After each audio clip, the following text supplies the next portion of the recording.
अस्सलाम वालेकुम, मैं हूं शाहजेब खानजादा। नून लीग की नायब सदर मरियम नवाज अब से ठीक 9 दिन बाद गुजरावाला में जलसा करने वाली हैं। नून लीग उसकी हिकमत अमली में मसरूफ है और आज पाकिस्तान डेमोक्रेटिक मूवमेंट के सरबरा मौलाना फजलुर रहमान ने लाहौर में मरियम नवाज से मुलाकात की है। ये मुलाकात इस वक्त जारी है। इस मुलाकात के हवाले से खबरें ज़रूर आ रही हैं। अब से थोड़ी देर के बाद रहनुमा मीडिया से बात भी करेंगे। इस मुलाकात में शरीक हमारे साथ मौजूद हैं तर्जुमान नवाज शरीफ, मरियम नवाज, साथ ही साबिक गवर्नर सिंध मोहम्मद जुबैर साहब। जुबैर साहब, बहुत शुक्रिया मैं शो में ज्वाइन करने के लिए। जुबैर साहब, आप मुलाकात में भी मौजूद थे। ये क्या आगे की हिकमत अमली पर बात हुई है? किन चीज़ों पर क्या मामला तय पाए हैं? कुछ नया है इस मुलाकात में, इन मुकदमात के बाद, बगावत के और इन तमाम चीज़ों के बाद?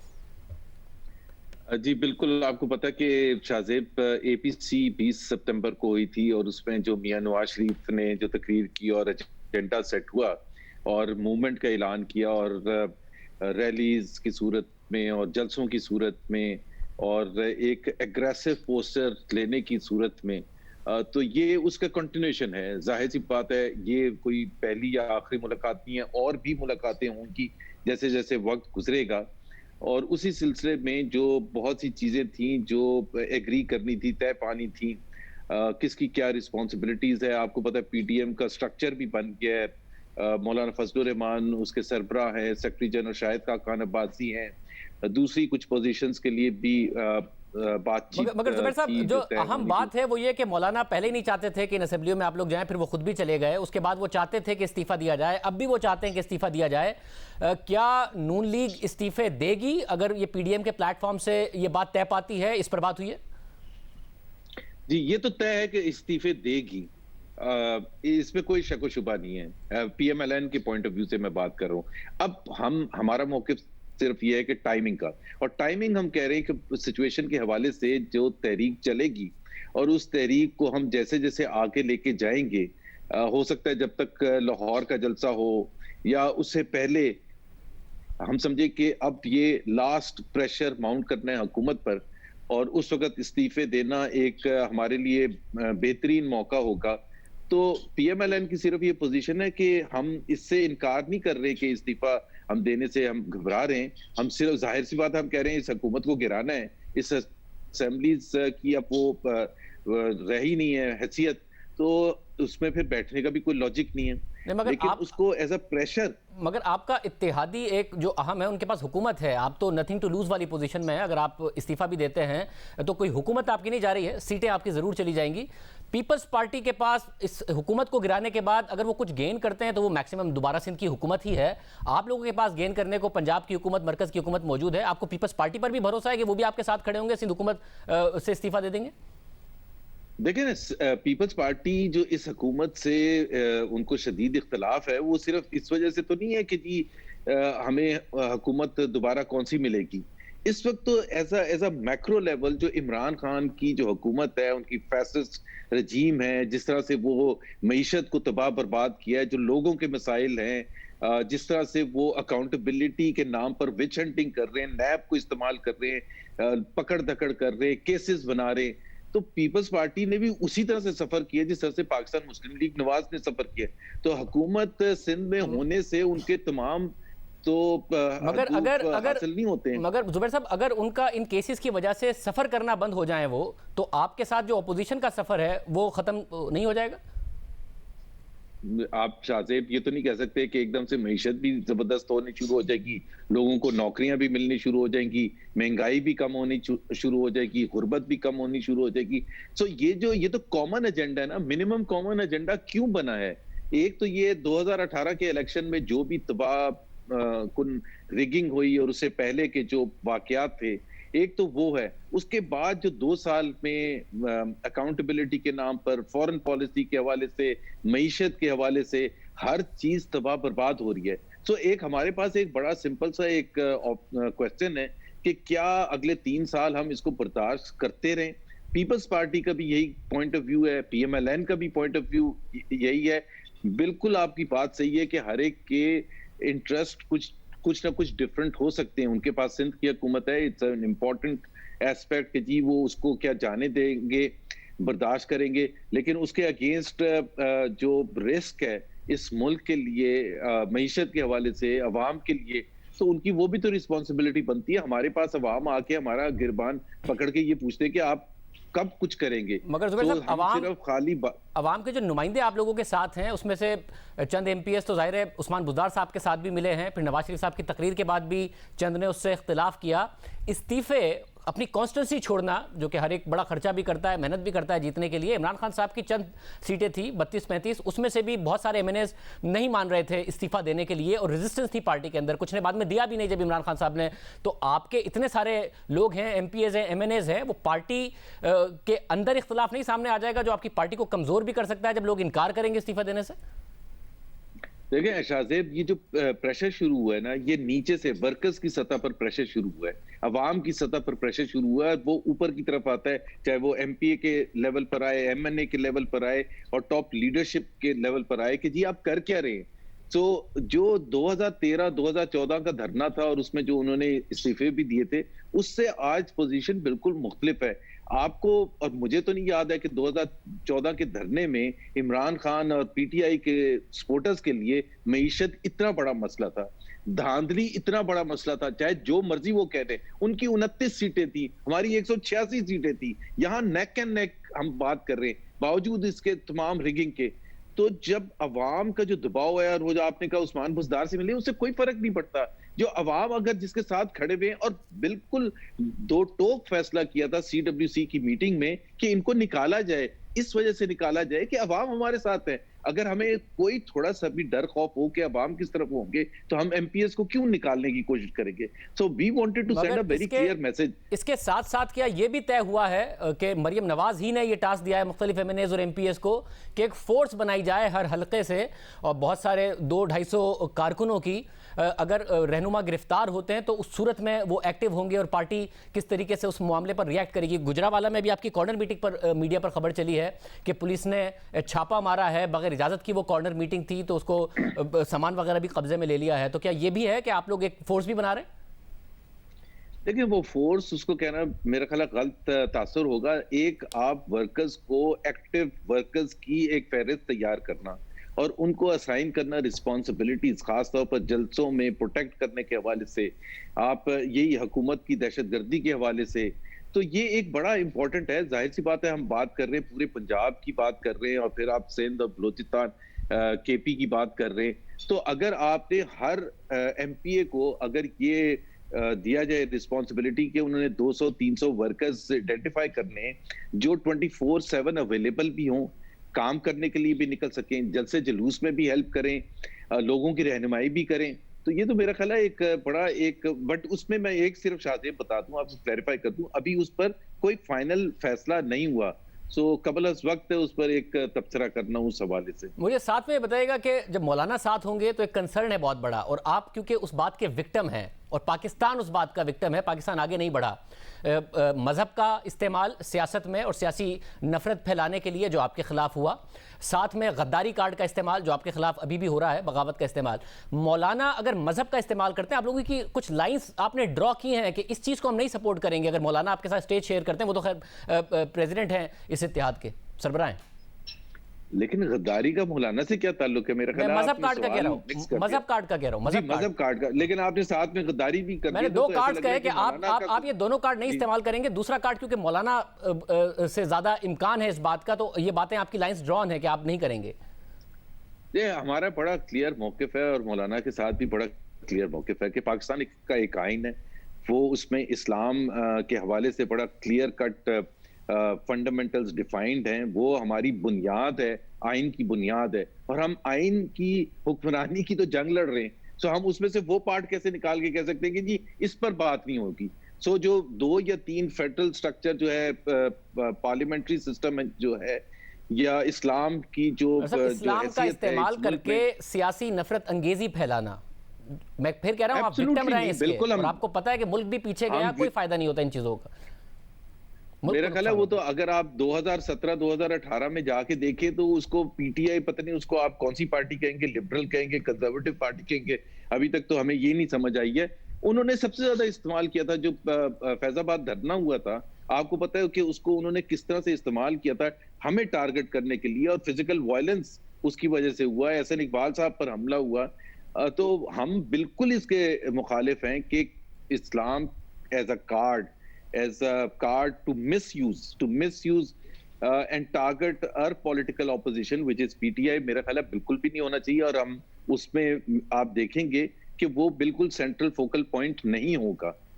बहुत शुक्रिया मोहम्मद ज़ुबैर साहब हमारे साथ मौजूद थे। अब से थोड़ी देर में मरियम नवाज साहिबा, दूसरे रहनुमा और मौलाना फजलुर रहमान मीडिया से बात भी करेंगे। और मौलाना फजलुर रहमान से कल मुलाकात हुई सलीम साफ़ी साहब की, और उनके मुताबिक बहुत गुस्से में है मौलाना फजलुर रहमान। किससे गुस्सा है और किसके हवाले से वो गुस्से हुए हैं, बात करेंगे ब्रेक के बाद।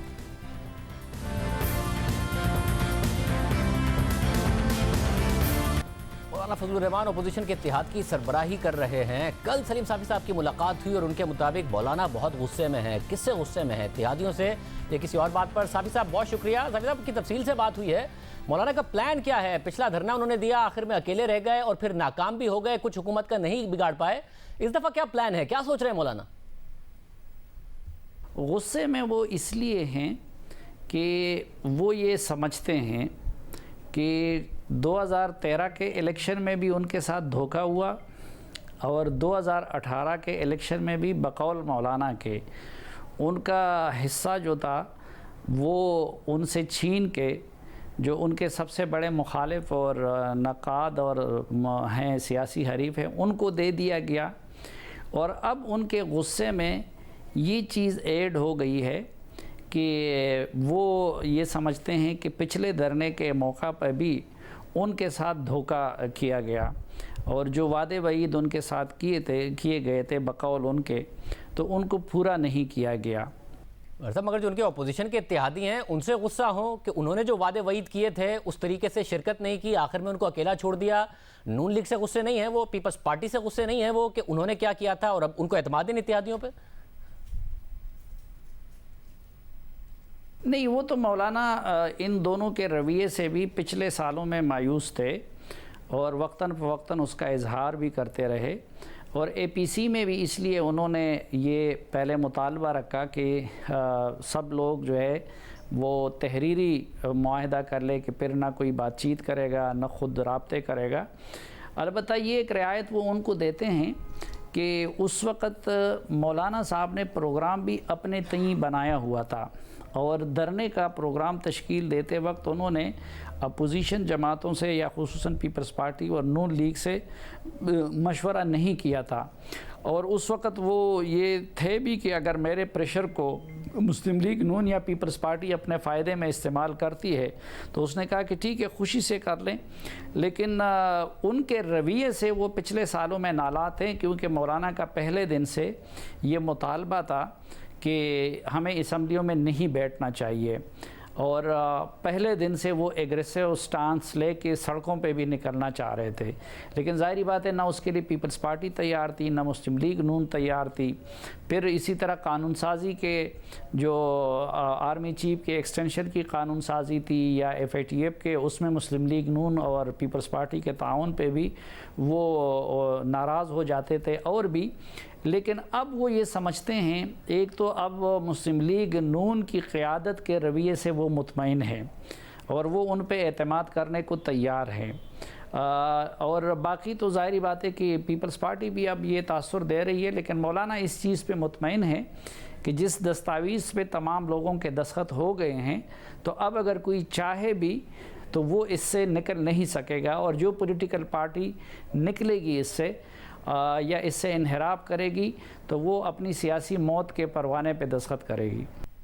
अच्छा, मौलाना के हवाले से एक बहुत बड़ा कंसर्न है, एक हुकूमत का है और एक ये कंसर्न है कि मज़हब का इस्तेमाल मौलाना करेंगे। और हमने देखा है कि पाकिस्तान पीछे ही गया है ये नफ़रत की सियासत मज़हब को बुनियाद बनाकर। तो उसके हवाले से जो इत्तेहादी हैं उनको मद्देनज़र रखते हुए मौलाना एहतियात करेंगे या नहीं करेंगे? और दूसरा हुकूमत का कंसर्न है कि बच्चों का, मदरसे के बच्चों का इस्तेमाल ना करें, उनकी पढ़ाई ना मुतासिर करें। मौलाना इन दोनों चीज़ों का ख्याल रखेंगे?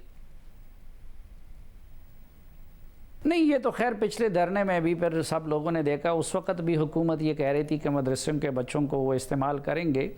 लेकिन हमने फिर देख लिया था उस धरने के फुटेजेस वगैरह, आपने भी देखे होंगे, हम तो ख़ुद उसको कई मरतबा उधर जाके देख चुके थे कि उधर मदरसों के बच्चे नहीं थे। फिर दूसरी बात ये कि देखें कि जिस पॉलिटिकल पार्टी के पास जो हथियार होता है वो उसको इस्तेमाल करता है अपनी पूरी क़ुव्वत के साथ। इमरान खान साहब ने अपनी धरनों में क्या कुछ नहीं किया। ये जिन चीज़ों के लिए आज वो अपोजिशन को इल्ज़ाम दे रहे हैं, तो इनमें से अभी अपोजिशन ने वो नहीं किया। मसलन आप शेख रशीद साहब की किताब पढ़ें, और वो पिछले दिनों मैंने आर्टिकल में उसके इक़्तिबासात कोट भी किए थे।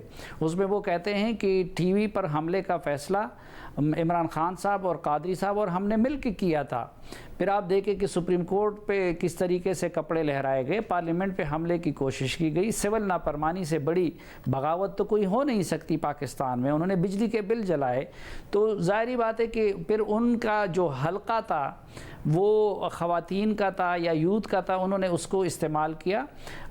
लेकिन अभी जो इसमें एक बात और भी, उसकी वो जस्टिफिकेशन उन्होंने ख़ुद APC में भी ये पेश की कि भाई जिसके पास जो कॉम्परस जमाते हैं वो कॉम्परस्ती के कार्ड को इस्तेमाल करते हैं, जो सिंध का है वो सिंध कार्ड इस्तेमाल करते हैं, जो पंजाब का है पंजाब कार्ड। मैं ज़ाती तौर पर मज़हब के कार्ड को इस्तेमाल करने का शदीद मुखालिफ हूँ। पिछले धरने के मौका पे भी मैं बार बार मौलाना साहब को इससे मना कर रहा था, और अभी भी मैं कभी भी इस चीज़ के हक़ में बतौर पाकिस्तानी और बतौर जर्नलिस्ट अपनी राय नहीं दे सकता, क्योंकि मज़हब के कार्ड के, बल्कि कोई भी कार्ड हो, उसके इस्तेमाल के भयानक नताइज ये रियासत देख भी चुकी है और हम भुगत भी चुके हैं। तो मैं तो अपना मौक़िफ़ मेरा वही है। लेकिन मौलाना साहब इस मरतबा मजहबी कार्ड के भी भरपूर इस्तेमाल का इरादा रखते हैं। और इस मीटिंग में नहीं, पिछली मीटिंग में जब मैंने मौलाना साहब से गपशप हो रही थी, तो मैंने उनसे अर्ज़ किया कि मौलाना साहब आपने जो सियासत करनी है वो करें, लेकिन काइंडली ये मज़हब के कार्ड को इस्तेमाल ना करें। और मैंने उनको ये भी कहा कि इस पे पीपल्स पार्टी और दूसरी जमातों को आपके साथ चलना मुश्किल होगा। तो मैंने पहली मरतबा मौलाना को इतने गुस्से में देखा, उनका चेहरा बिल्कुल जो है लाल और सुर्ख का एक कम्बिनेशन बन गया। और मुझे उसने कहा कि साफ़ी साहब तुम पिछली मरतबा भी ये बकवास करते रहे, और जितना आप लोगों की मर्ज़ी हो आप लोग लगे रहें, मैं इस मरतबा आप लोगों को दिखा दूंगा कि कार्ड का इस्तेमाल किस तरह होता है। और फिर उन्होंने कहा कि मेरे ख़िलाफ़ कौन से कार्ड को इस्तेमाल नहीं किया गया, आप लोग उस पर क्यों बात नहीं करते। वो कह रहे थे मेरे ख़िलाफ़ नैब के कार्ड को इस्तेमाल किया गया, मेरे ख़िलाफ़ बदनामी के कार्ड को इस्तेमाल किया गया, मेरे ख़िलाफ़ मीडिया के कार्ड को इस्तेमाल किया गया। तो कहते हैं कि उस तरफ को आप लोग नहीं कह सकते और सिर्फ हमें नसीहतें करते हो। तो उसने कहा कि जो लोग हमें बदनाम करते हैं, हमारी जो स्ट्रेंथ होगी, जो विकेट होगा, मैं उस पर कह लूँगा। और यानी बड़े गुस्से में वो कह रहे थे कि इस मरतबा सब लोग देखेंगे कि कार्ड का इस्तेमाल किस तरह होता है।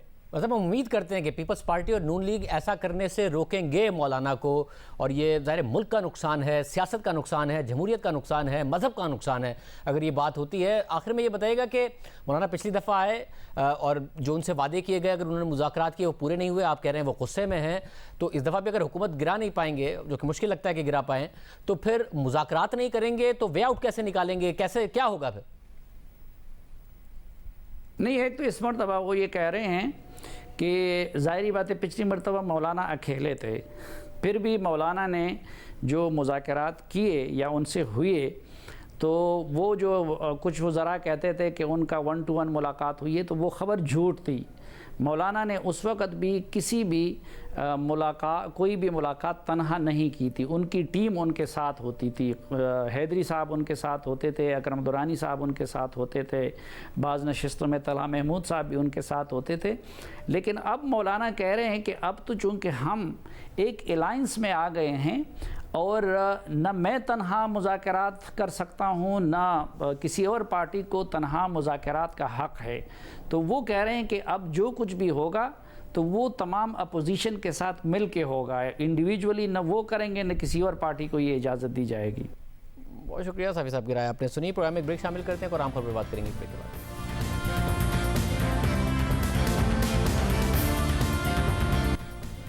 हुकूमत के लिए इस वक्त सबसे बड़ा मसला ओपोजिशन बनी हुई है, ओपोजिशन का इत्तेहाद बना हुआ है। नवाज शरीफ के बयानिए के खिलाफ एक बयानिया देती हुकूमत हर वक्त नज़र आती है, मगर क्या अवाम का भी सबसे बड़ा मसला नवाज शरीफ की तकरीर और नवाज शरीफ का बयानिया है? गैलप पाकिस्तान के सर्वे के मुताबिक 33% अफराद ने सर्वे में साबिक वज़ीर आज़म APC में साबिक वज़ीर आज़म नवाज शरीफ के बयानिए की हिमायत की है, जबकि 39% ने उनके बयानी की मुखालफत की है। 33% ने हिमायत और उससे ज़्यादा 6% ज़्यादा 39% ने नवाज शरीफ के बयानी की मुखालफत की है।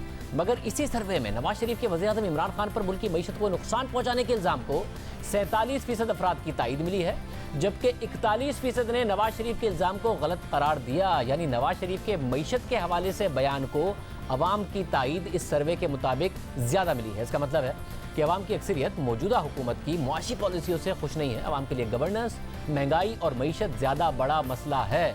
मगर महंगाई जैसे संगीन मामले के हवाले से कोई ठोस इक़दामात नहीं उठाए जा सके हैं। खुद अवाम की तवज्जो मईशत की तरफ ज़्यादा है, हुकूमत की तवज्जो अपोजिशन की तरफ ज़्यादा है। यानी बेहतर मुआशी पॉलिसी से साथ ही हुकूमत अपोजिशन के बयानिए को नाकाम बना सकती है, ना कि जो FIRs हो रही हैं, जो एक बयानिया क्रिएट किया जा रहा है मुल्क मुखालिफ होने का, इसके अलावा बगावत का, उसको बुनियाद बनाकर अब अपोजिशन भी जब से FIR हुई है ज़्यादा अग्रेसिव नज़र आ रही है। आज शाहिद खान अब्बासी साहब ने कहा कि वो अब इमरान खान साहब के खिलाफ FIR कराएंगे। मैं पूछना चाहता हूँ, ये हुब्बुल वतनी का सर्टिफिकेट कहाँ से मिलता है? वज़ीर-ए-आज़म रहने के बाद मैं भी अप्लाई करना चाहता हूँ कि मुझे हुब्बुल वतनी का सर्टिफिकेट दे दें। 4 दिन इस वज़ीर-ए-आज़म के वज़रा गद्दारी के सर्टिफिकेट बांटते रहे। मेरा इनको चैलेंज है, बाहर निकले, FIR में शामिल हों, मुल्ज़िमान को गिरफ्तार करें और पर्चा और केस चलाएं अवाम के सामने खुली अदालत में। पाकिस्तान के अवाम को दिखाएं कि यहाँ कौन से गद्दार हैं। अब मैं भी एक पर्चा दर्ज कराना चाहता हूँ। मैं भी लाहौर जा रहा हूँ, कल शादरा जाऊँगा। मेरा पर्चा इमरान खान के ख़िलाफ़ है। मैंने भी TV पर देखा है, पाकिस्तान के DG FIA 35 साल की सर्विस के बाद रिटायर हुआ है। उसने खुल्ला TV पर कहा है कि मुझे वज़ीर-ए-आज़म ने बुलाकर कहा, नवाज शरीफ, मरीम नवाज, कैप्टन सफदर, दूसरे अफराद पर पर्चे बनाओ, इनको अंदर करो। ख्वाजा आसिफ पर आर्टिकल 6 का पर्चा बनाओ, गद्दारी का पर्चा बनाओ। ये अब आपको समझ आएगी गद्दारी कहाँ से शुरू हुई है। DG FIA की बातों ने साबित कर दिया है कि हमारा वज़ीर-ए-आज़म जो है वो सारा दिन सिर्फ अपोजिशन को दबाने के बारे में सोचता है। ये सब बातें इस बात की दलील है कि शादरा का पर्चा भी इमरान खान ने दर्ज कराया है। उसके वज़रा 100 कहानियाँ बनाएं, इस सब के पीछे इमरान खान है। दूसरी तरफ वज़ीर-ए-आज़म के बाब ने खुसूसी बराए दाखिला मिर्ज़ा शहजाद अकबर ने बशीर मेमन की तरफ से वज़ीर-ए-आज़म पर लगाए गए इल्ज़ामात को बेबुनियाद करार दिया और कहा कि बशीर मेमन को साबिक़ वज़ीर-ए-आज़म शाहिद खान अब्बासी ने FIA का सरबराह बनाया और नवाज शरीफ ने उन्हें IG आज़ाद कश्मीर लगाया था, इसलिए वो नून लीग के साथ राब्ते में रहे और उन्हें फ़ायदा पहुँचा रहे थे। नून लीग की क़यादत के खिलाफ दर्ज FIR के हवाले से आज अहम पेशरफ्त ये हुई कि नून लीग के रहनुमा मोहम्मद ज़ुबैर और अता तारड़ आज लाहौर के शादरा थाने पहुँच गए और गिरफ्तारी पेश कर दी, क्योंकि इनका नाम है इस FIR में मोहम्मद ज़ुबैर साहब का भी। मगर SHO ने तहकीकात से पहले इन रहनुमाओं को गिरफ्तार करने से इनकार कर दिया और कहा कि हमारे पास दरख्वास्त आई, हमने मुकदमा दर्ज किया, पुलिस मेरिट पर तफ्तीश करेगी, वो गैर जानिबदार है। इस तरीके से होनी है और किसकी होनी है, ना किसी बेगुनाह बंदे को पकड़ा जाए, ना आज तक इसमें कोई मूवमेंट हुई है कि किसी को पकड़ने के लिए पुलिस भागी हो। अब इसकी वेरिफिकेशन इसके हक़ाइक़ की है और जो प्रोसिक्यूशन इसमें जो कानूनी तकाज़े बताएगी उसके बाद इसको आगे बढ़ाएंगे। हम आपके लिए उतने ही इम्पार्शियल हैं जितने किसी और बंदे की। आपसे हमारी कोई ज़ाती लड़ाई नहीं है, ना जमात से ना किसी पद से। हम आपके लिए सर्वेंट है, जितना एक आम आदमी का हक है उतना आपका किसी पार्टी का भी चाहिए बंदा, हमारी इसमें कोई इन्वॉल्वमेंट नहीं है। मोहम्मद ज़ुबैर खुद पुलिस स्टेशन पहुंच गए थे और उन्होंने कहा कि तफ्तीशी अफसर थाने से गायब हो गए, कोई ओनरशिप लेने को तैयार नहीं। इमरान खान साहब का ख्याल ये था कि जब मुकदमे कायम किए जाएंगे तो हम सब डर जाएंगे। आप 40,000 PMLN के वर्कर्स पर मुकदमे करें, वो फिर भी बाहर आएंगे। ये जो इन्वेस्टिगेशन ऑफिसर होता है वही मौजूद नहीं है, वो गायब हो गया हमारे आने से पहले, तो कोई ओनरशिप लेने के लिए तैयार नहीं। अपोजिशन समझती है कि इस FIR के पीछे हुकूमत है, मगर आज वज़ीर कानून पंजाब राजा बशारत ने भी मीडिया से बात करते हुए कहा कि इस FIR का हुकूमत से कोई ताल्लुक नहीं, पुलिस तहकीकात करके कानून के मुताबिक इस मामले को देखेगी। इसके अलावा गुज़िश्ता रोज़ गवर्नर पंजाब चौधरी सरवर ने भी वाजे किया कि हुकूमत ने FIR दर्ज नहीं कराई, SHO से तहकीकात होनी चाहिए। मगर आज डॉन अखबार में शाया होने वाली खबर के मुताबिक पंजाब और वफाकी हुकूमत खुद को इस FIR से दूर कर रही हैं, लेकिन कुछ सवालात उठते हैं कि कैसे एक SHO को 2 साबिक वज़ीर-ए-आज़म, आज़ाद कश्मीर के वज़ीर-ए-आज़म, 3 साबिक फौजी अफसरान, साबिक गवर्नर सिंध, साबिक वज़ीर दिफा और दाखिला, साबिक वज़ीर कानून पंजाब और दीगर के खिलाफ बगावत का मुकदमा दर्ज करने का इख्तियार दिया गया। खबर के मुताबिक थाने आम तौर पर तब तक मुकदमा दर्ज नहीं करते जब तक वाकया उनकी हुदूद में ना हो। नवाज शरीफ ने इस्लामाबाद में होने वाली एपीसी से 20 सितंबर को खिताब किया, फिर 1 अक्टूबर को मॉडल टाउन लाहौर में नून लीग की सेंट्रल एग्जीक्यूटिव कमेटी के इजलास से खिताब मॉडल टाउन में किया, मगर मुकदमा शादरा थाने में दर्ज हुआ। इसके अलावा उनसे गुफ्तगू में पंजाब के वज़ीर इत्तलात फैज़ुल हसन चौहान ने कहा कि हम तफ्तीशी मरहले पर FIR से आज़ाद कश्मीर के वज़ीर आज़म राजा फारूक हैदर का नाम निकालेंगे, लेकिन केस में नामजद दीगर अफराद के खिलाफ कानून के मुताबिक तहकीकात होंगी। एक तरफ पंजाब हुकूमत तहकीकात भी चाह रही है और तहकीकात से एक नाम भी निकाल रही है। इस तरह बगावत का एक मुकदमा इसी तरह का गुजरावाला के थाने में 2 अक्टूबर को नून लीग के रहनुमा कैप्टन सफदर और दीगर रहनुमाओं के खिलाफ दर्ज किया गया और इस हवाले से कैप्टन सफदर 10 अक्टूबर तक हिफाजती जमानत पर हैं। आज भी गुजरावाला की पुलिस ने मुकदमे में नामजद अफराद को तलब किया, मगर वो पेश नहीं हुए। नून लीग की लीगल टीम पेश हुई, मगर पुलिस ने कहा कि लीगी रहनुमाओं को ज़ाती हैसियत में पेश होने के लिए नोटिस भेजे थे। लीगी रहनुमा खुद पेश हों ना आए तो आज भी गैर हाजिर तस्वुर किया जाएगा।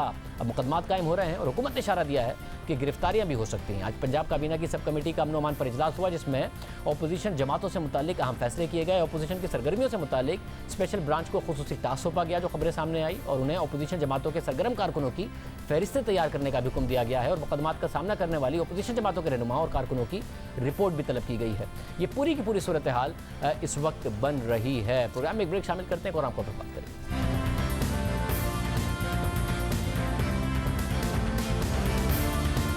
वफाक और सिंध हुकूमत में एक और नया तनाज़ा खड़ा हो गया है और ये तनाज़ा सिंध के जज़ाइर के हवाले से। वफाकी हुकूमत सिंध की साहिली पट्टी के जज़ाइर को आबाद करना चाहती है और नया शहर बसाना चाहती है। इस हवाले से हुकूमत ने एक ऑर्डिनेंस जारी कर दिया और इसी ऑर्डिनेंस पर सिंध हुकूमत और वफाक में इल्ज़ामात की जंग जारी है। सिंध हुकूमत को इस ऑर्डिनेंस के खिलाफ शदीद तहफ़्फ़ुज़ात हैं। वो समझती है कि वफाकी हुकूमत सिंध के जज़ाइर पर कब्जा करना चाह रही है।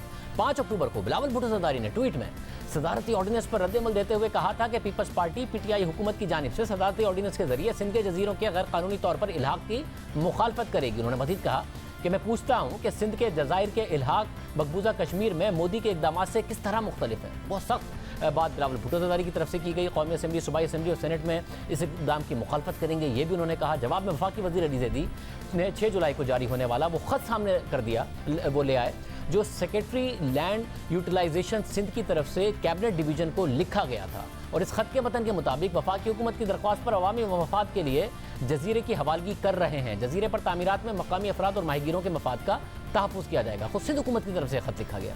फिर गुज़िश्ता रोज़ सिंध हुकूमत ने 6 जुलाई को जारी किए जाने वाले उस खत पर यू टर्न ले लिया, जिसमें सिंध हुकूमत ने वफाकी हुकूमत की जानिब से कुछ जजीरों की तहवील में लेने की रजामंदी जाहिर की थी और उसके बाद 2 सितंबर को सदारती ऑर्डिनेंस जारी हुआ। अब सिंध हुकूमत ने इस खत को वापस ले लिया और वज़ीर आला सिंध की सदारत में गुज़िश्ता रोज़ काबीना के इजलास में इस ऑर्डिनेंस को मुत्तफ़िका तौर पर मुस्तरद कर दिया गया। वफाकी हुकूमत से फौरी तौर पर उसे वापस लेने का कहा गया, जबकि मुर्तज़ा वहाब ने गुज़िश्ता रोज़ प्रेस कॉन्फ्रेंस करते हुए वजूहात बताई कि क्या वजह थी और क्या शराइत थी।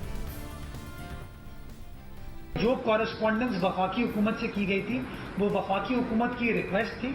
हमने उस रिक्वेस्ट के ऊपर पैरामीटर सेट किए थे। पहला पैरामीटर क्या था कि ये आइलैंड्स सिंध की मिल्कियत है। दूसरा पैरामीटर क्या था कि इन आइलैंड्स का इस्तेमाल कानून के मुताबिक किया जाएगा। तीसरा पैरामीटर क्या था कि टर्म्स एंड कंडीशंस को तय किया जाएगा। चौथा पैरामीटर क्या था कि लोकल आबादी जो फिशरमैन वहां बैठे रहे उनके इंटरेस्ट को पैरामाउंट रखा जाएगा। उन्होंने इस ऑर्डिनेंस को इशू करके खिलाफ वर्जी की है। के जवाब में वफाकी वज़ीर शिबली फराज ने कहा कि हुकूमत कोई काम गैर आइनी नहीं कर रही है, आप खुद भी नहीं करते, दूसरों को भी नहीं करने देते। काम है जो कि आप खुद भी नहीं करते और दूसरों को भी नहीं करने देते। आपने कहा कि वहाँ पे जो फिश है और जो वहाँ की लोकल वो है इकोलॉजी है वो इफेक्ट होगी, उसको तो आपने पूरा सीवरेज का वो बना दिया है। हमारी तो कोशिश यही है कि इसमें इकोनॉमिक एक्टिविटी क्रिएट हो। किसकी इंडस्ट्रीज़, यहाँ कराची की, सिंध की इंडस्ट्रीज़ को फ़ायदा पहुँचेगा, यहाँ का रोज़गार पैदा होगा। हम एक डेवलपमेंट कर रहे हैं, हम फॉरेन इन्वेस्टमेंट ला रहे हैं आपके इलाके में। हम आपकी जहाँ पे हुकूमत है आप वहाँ पे हम एक ऐसा प्रोजेक्ट शुरू करना चाह रहे हैं जिसमें कि ज़ाहिर है कि जो भी लोग इससे मुतासर होंगे उनको प्रॉपर कंपनसेशन दी जाएगी, उनको वहाँ का हिस्सेदार बनाया जाएगा। ये तो हम एक काम है जो कि डेवलपमेंट का काम कर रहे हैं और उसको ये सियासत की नज़र हमेशा करते हैं। Pakistan island development authority ordinance में आखिर है क्या जो तनाज़े की वजह बन रहा है? इस ऑर्डिनेंस के मुताबिक वफाकी हुकूमत सिंध और बलूचिस्तान के तमाम जज़ायर की मालिक होगी। उसके तहत पाकिस्तान आइलैंड्स डेवलपमेंट अथॉरिटी कायम की जाएगी जो जज़ायर और साहिली इलाकों में हर किस्म की तरक्याती स्कीमों और मनसूबों को सरअंजाम देने की मिजाज होगी। साहिल से समंदर के अंदर 12 नॉटिकल माइल तक का हिस्सा अब अथॉरिटी की मिल्कियत तस्वुर किया जाएगा और इस अथॉरिटी का दफ्तर कराची में होगा और उसके सरबराह वज़ीर आज़म खुद होंगे। अथॉरिटी के मामला चलाने के लिए 5 से लेकर 11 मेंबरान पर मुश्तमिल एक बोर्ड भी तश्कील दिया जाएगा और इस बोर्ड का सरबराह चेयरमैन होगा जिससे 5 सालों के लिए मुंतखब किया जाएगा। अथॉरिटी इन जज़ायर की ज़मीन को मुंतकिल करने, इस्तेमाल करने, टैक्स की वसूली और इन ज़मीनों की फ़रोख्त का इख्तियार रखती है। ऑर्डिनेंस के मुताबिक इसे किसी अदालत में चैलेंज नहीं किया जा सकेगा। अब माहिरीन का ख्याल है कि ऐसा करने से मक़ामी आबादी मुतासिर होगी, माहिर गिरोह का ज़रिया रोज़गार मुतासिर होगा। BBC की रिपोर्ट के मुताबिक ये जज़ायर 50 से ज़ायद पौधों की इक़साम और दुनिया के नायाब समंदरी कछुए, समुद्री सांप, 50 से ज़्यादा परिंदों की मकामी इक़साम और हज़ारों सरमाई परिंदों का मस्कन है और ये सब इससे मुतासिर हो सकते हैं। आज के बाद में इतना ही, खिला दीजिए। अल्लाह हाफ़िज़।